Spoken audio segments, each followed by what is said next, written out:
আমি আপনাদের বলি, বাংলা নদীমাতৃক দেশ, ঝড় জল বন্যা আসে, যাদের মাঠ ডুবে গেছে, ধান ডুবে গেছে, আলু ডুবে গেছে, পাট ডুবে গেছে, তারা চিন্তা করবেন না, আপনাদের জন্য শস্য বীমা আছে, আমরা সরকার থেকে টাকাটা দিই, আপনার কোনো লোকসান নেই, আপনার বরঞ্চ জমিটা উর্বর হয়ে আপনি আরও ভালো ফসল পাবেন, প্লাস আপনি ক্ষতিপূরণ পাবেন গভর্নমেন্ট থেকে।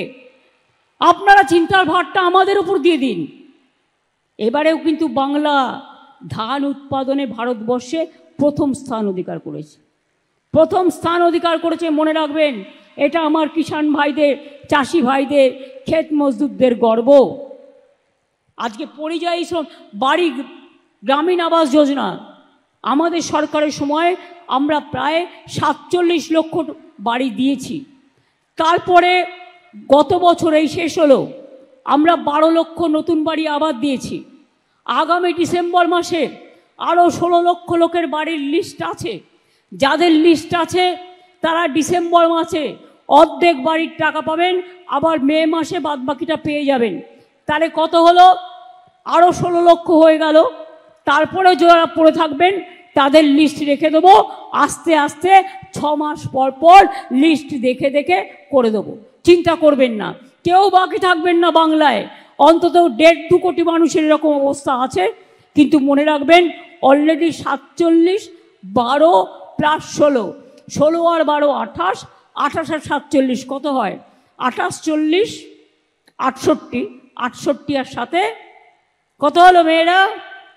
75 লক্ষ অলরেডি করার ব্যবস্থা হয়েছে। বাদ বাকি যেটুকু আছে সেটুকু আস্তে আস্তে আমরা করে দেব। এটা কেউ যদি বলে আমাদের এখানে ফর্ম ফিল আপ করুন আমরা দেব, কোনো না জেনে ফর্ম ফিল আপ করবেন না। আপনার ডিটেলস নিয়ে গিয়ে ভোটার লিস্ট থেকে নাম্বার দিয়ে দেবে, আর নিয়ে বলবে এই নাও এনআরসির নোটিশ নাও। আমরা মানব না। আমরা চাই আমার আদিবাসী হোক, আমার তপশিলি হোক, আমার দলিত হোক, আমার হিন্দু হোক, আমার মুসলমান হোক, আমার শিখ হোক, আমার কন্যাশ্রী হোক, সবার ভোটার লিস্টে যাদের এনটাইটেল তাদের নাম তুলতে হবে। পরিকল্পনা আছে সেন্ট্রাল গভর্নমেন্টের। আমি সরি, আমার বলা উচিত কিনা আমি জানি না, কিন্তু এত মানুষ আছেন জেনে রাখুন। যারা ভাবছেন আপনার এপিক কার্ড আছে আর কিছু করতে হবে না, নিয়মটা পাল্টে দিয়েছে। নতুন করে আবার নাম তোলার চক্রান্ত চলছে। ভোটার লিস্টে নাম আছে কিনা আগের লিস্ট দেখলে হবে না, নতুনভাবে গিয়ে ক্রস চেক করতে হবে।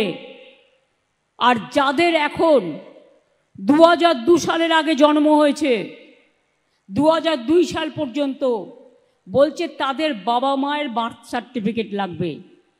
এবার বলুন তো, আমরা যখন ক্ষমতায় এসেছিলাম আমি দেখেছিলাম ইনস্টিটিউশন ডেলিভারি, মানে যারা বার্থ সার্টিফিকেট পেতে পারে হসপিটালে জন্মেছে, সেটার সংখ্যা ছিল 60%। তার আগে 20 থেকে 30 থেকে 40, 50 হয়েছে। আমরাও হোম ডেলিভারি, আমাদের এই স্কুলের সার্টিফিকেট। এবার আপনারা আমাকে বলুন, এখন যদি বলে 2 সালে যারা 18 বছর বয়স হয়েছে, 2 সাল থেকে আজকে যোগ করুন 23 বছর, যদি তার বাবা মার 20 বছরও বয়স হয় মায়ের, তার মানে কত হলো? 46 বছর। সেই 46 বছর আগেকার বাবা মায়ের বার্থ সার্টিফিকেট জোগাড় করতে হবে। কজনের আছে? কজনের আছে? যারা বলছে তাদের আছে তো? জিজ্ঞেস করুন। যারা আইন করছে তাদের আছে তো? তারা সোনার চামচ মুখে দিয়ে জন্মগ্রহণ করেছেন। তারা কি করে বুঝবে খেটে খাওয়া মানুষের কথা, গরিব মানুষের কথা?